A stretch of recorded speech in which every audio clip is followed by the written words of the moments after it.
Let's get this party started. Right. Live.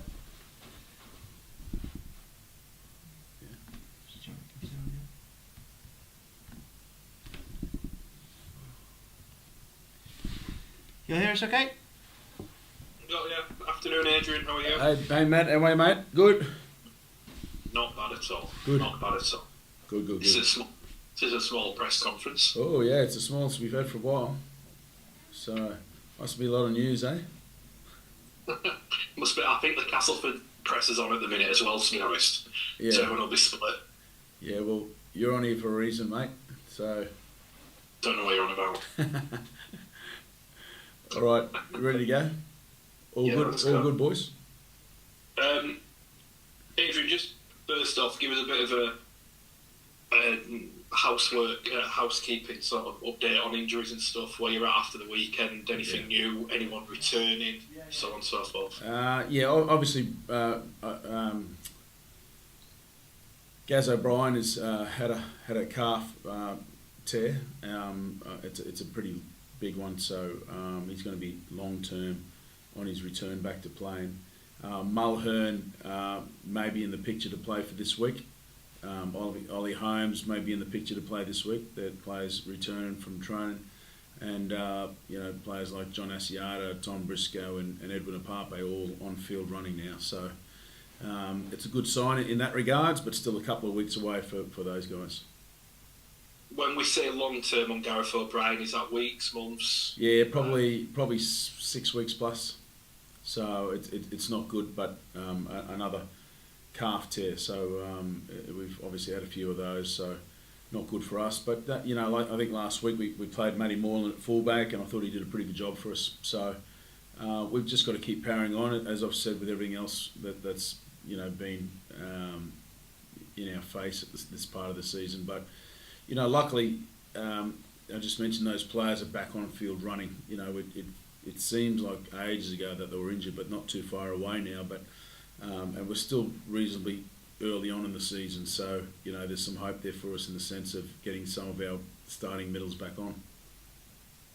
Have you been able to identify why there have been so many calves? Is it pure bad luck? Is it something a little bit more? I'm sure you've had those conversations. Yeah, we've had those conversations over and over and over again. So, it's a difficult one because some of them are a little bit of bad luck, such as Edwin's injury. But there has been some. We had a change of S&C coach start of the year.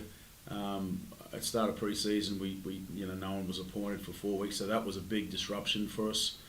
We missed out on a lot of that. Not ideal, but it is what it is. And but that doesn't guarantee that it's that. The science would say that players are playing, they've had plenty of time to get it right. So there's a little bit of something there that we're still trying to get to the bottom of, and forever asking questions within ourselves and myself as coach. So. It's not ideal, but it is what it is, and we can't change that. Like I said, at least it's at this part of the season and not at the end, albeit we need some results go our way pretty soon, because the players that have been playing in those positions are players that are probably debuted prior to what they were going to and have played a lot of minutes, and so that should put us in good stead moving forward. I know a lot of the talk's been the injuries, but just your actual record and results. Did you think it's an unfair reflection of how you've actually played this season? Where you are on the league. Without a doubt. At times in the games, we've done some really, really good things. Like we had 40 minutes last week of pure class, and then probably 20 minutes in the second half where it was pretty good. But the other 20 minutes was a part where we've lost that consistency and been hurt through our defence. So we're always working hard on our defence, and the first quarter of the season's gone. We're in the second quarter now. Recording in progress. So that'll be our priority moving forward. But having said that, there are some games that we should have and could have won. And you've got to judge the players as well by their attitude and the way that they train on a weekly basis, and their spirits are high. We're a really tight knit bunch of men. We care about each other, and we know that we've got to keep working hard. Those results will come, and I feel really confident that that's not too far away. And once we get that right, you'll see us go on to a roll. I'm confident that will happen. So we've just got to keep that belief there, keep supporting everybody, and push through these difficult times. It must be a bit of a tricky one to sort of get a balanced stance on it because, as you say, you're playing far better than results suggest you are, but you also don't. You can't afford to get too far behind the chase back, and you're playing catch up throughout. So you're in that bit of conundrum, aren't you, where you do need to start winning, but perform without that. Absolutely, all of that's bang on the money because, but we're aware of that. We talk and discuss this all of the time, and like I said, it's okay. I think we're in the top 4 for attacking. Statistics right across the board there, but we're probably in the bottom for the defence. And as much as the new players have come in and done a reasonably good job for us, it's the repetitions that you don't get and the defence that hurts you. They can come in and attack really well, but we're forever working hard on our D because that's the issue at the moment. So, like I said, we're not that far away. The new players, I think we've got 10 new players this year. All of those guys are working hard on fixing up those issues, but you'll see. You'll notice that change for us in the next couple of weeks, and I think with that will come the rewards that we deserve. Let me ask you about recruitment because there's been a few things this week. Yeah. David Armstrong's been a player that's been mentioned since the off season. Yeah. Is that any closer now? Is there some movement there finally, or is it still a wait and see, work in progress type thing? Yeah, it's a position that we've been looking at for a little while, and and Davey Armstrong has been of interest to me and Chesney and the group without a doubt. He's someone that we would see fit in this environment really, really well, and the style of play that we play will suit him. So, we're always open to look at anyone coming off contract that's going to make us better, whether it's during season or off season. He is a player that we are interested in. It's not working out at the moment, but that's what happens, So we've just got to keep looking at making sure that we take care of our own backyard first and get this place right in here. And if things change and develop from that, we'll make notice of that and let everybody know. But for now, I think Matty did a really good job at fullback last week. Like I mentioned, he's played for Australia in that position. So Ben McNamara coming into that position has done a really good job for us on the right. But he's young and he's learning as well. So in really key positions around the field, we've got new faces and youth, but it's going to take time. So we are also looking to build a squad in any capacity at any point of the season. And what about Ben Kubawai? Because his name's been mentioned a few times as a possible outgoing mid-season. It's come up again this week. Is there any progress on that? I think that Craig Lingard's just had his own press conference and said, it's not as simple as people think. There have maybe been conversations, but it's not as clear-cut as potentially people would like to think it is. Yeah, I think it's come from just a little bit of interest through the media on that one. I don't know where it's come from outside of that, but Ben's been playing for us every single week, and with the numbers that we've had short, we've had to hold on to Ben and make sure Ben's available for us. So I don't know where that's come from, though I think Ben probably needs to play some more minutes at some stage. So whether that means starting him here for us or putting him out on loan, that's a decision that we'll make as a club in the next couple of weeks when our other players come back. But at this point, that's not going to happen. Having said that, Ben is injured this week as well. So again, that puts him behind the 8 ball a little bit. But, I'm in constant communications with all players in regards to needing more time or what the next step is. So at this point in time, we need all the bodies we can in here to help us out. It's been a really difficult period, and Ben's done a decent job coming off the bench to make sure that we have those big bodies. Just finally from me, just wanted to ask you about a few of the men in the pack, because Tom Ramone's impact was noted on Saturday, but Owen Trout seemed to have one of his better games in league colours, and Dan Norman certainly carried strong in the first half as well. Are you hoping to see more from those guys now and build on that performance? Yeah, I think our Leigh fans are pretty clued up on what's happening here and the process that we're involved with, and we've identified these players as future players for us, and they're both reasonably young and both good size, and we've just got to keep backing them through these moments. And it's easy to bring a young player in and play him and he not quite aim up, and then we go, oh, he's not good enough, let's move him on, let's give someone else a go. I'm a coach that would prefer to stick by the player. We've brought those players in because we believe in them and we trust in them, and I've communicated that to those players as well. So by saying that, I've got to give them the opportunity to grow and understand and be a part of who we are with the DNA as a club, and that takes time.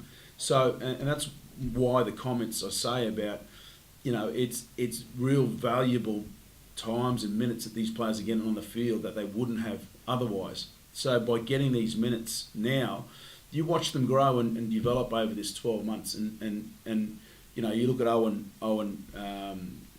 Trout, who is coming back from a knee reconstruction as well, so he hasn't played for 15 months, and so he's coming off the back of that into a team that's looking up to him to try and win us the game. That's not going to happen. So we've just got to keep it realistic and know and support these players. Ben McNamara is the same. Even Frankie Holton's coming back from injury from last year that hasn't played a lot of time. Let's stick him back with him. We just need to stay positive through this period. And I know in my heart when we come through it, everyone's going to benefit from it, and more so me as coach and us as a club, and the wins will come. Brilliant. Thanks, mate. Appreciate it. Thanks, mate. Hi, Lammy. You all right, hey, Ben. Bob? Good, mate. You okay? Yeah, not so bad. Just on Ben Nakubuai then, what's the injury problem that he's picked up?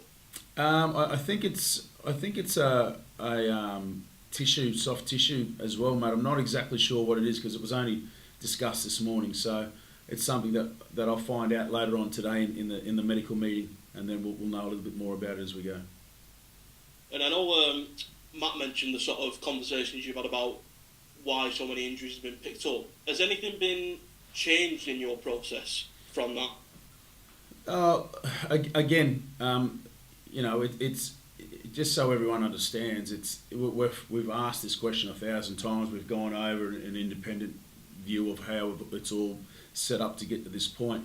We had a staff member that left right at the beginning of our pre-season, so we went over that Christmas period, leading the Christmas difficult time to employ someone. We went probably 6 weeks without an S&C coach. So if that had any impact on it, I don't know, but I'm sure it's played a little part of it. So, we've currently had communications with everyone, but I know in my heart that the staff that we have here at the moment, both medical and S&C, are as good as I've been involved with in any sport or team ever. They're first class, and we'll get over this. We'll move on from this really, really quickly. We've also got to look at the load that we do as coach. Things are pretty similar to what it's always been. So we're just trying to identify if there's anything that's been specific. So we've had a little chat about it, and it's something that we'll just keep in house. But it's we're forever working harder to be better in all areas. In terms of Matt Moylan, then he's playing him at fullback while Gaz is out a long-term plan. Maybe it's really difficult at the moment to, and this is the other hard part about trying to win games. As much as we're working really hard towards that, we're forever changing positions and players, and it's hard to get any, some rhythm within the group, or all of a sudden we've got our fullback out, so we've got to push our halfback there. So our hooker that's coming off the bench is now playing right. So we've never had the same team for 2 weeks in a row, and that's okay. I'm not complaining about that. I'm not even complaining about the injuries anymore. I'm over it. We've just got to really support the group that we've got here and back them on a week to week basis. So that may change next week. We may have John Asiata back next week, so that'll change the team again. We may have Briscoe and Evan Apape back the week after. That'll change again. So we've just got to make sure we work really hard on keeping our standards where we think is acceptable as a group, hold each other accountable, and then just do our best every week. And we're doing that, and there is improvement. So, in my heart, I know that we're heading in the right direction. We've just got to find a win along the way. And I know that will come too. And just lastly then, while these sort of key figures have been out for you, how important and how beneficial has it been for players to step into new roles and maybe different roles than you'd have imagined them in terms of the utility value? Yeah, it's been invaluable for everybody, including myself. I'm enjoying the challenge because it's something that you don't normally have to do as a coach, but I'm being challenged with it as well, and it's difficult at times, and it's the hope that kills you that, all of a sudden one player, we've been getting players go down on captain's run halfway through our last session of the week and things like that. So there's, it's been a resilient group. and we're sticking together and we're sticking by each other. But I know that I keep saying this, the experience that everyone's getting through this process without, the dream team players there has been invaluable for everyone. And I know that once we get that right balance, that we'll win and we'll start winning quite regularly. Cheers, pal. Good luck this weekend. Thanks, Benny. Hi, Lammy. Robin here at Radio Manchester. Hey, Robin. I know that, and to sort of get away from things, just looking at it from a different opportunity, what about the players who are on that list? How can they help the ones coming in at the moment and to get the team up to scratch even when they can't impact play themselves?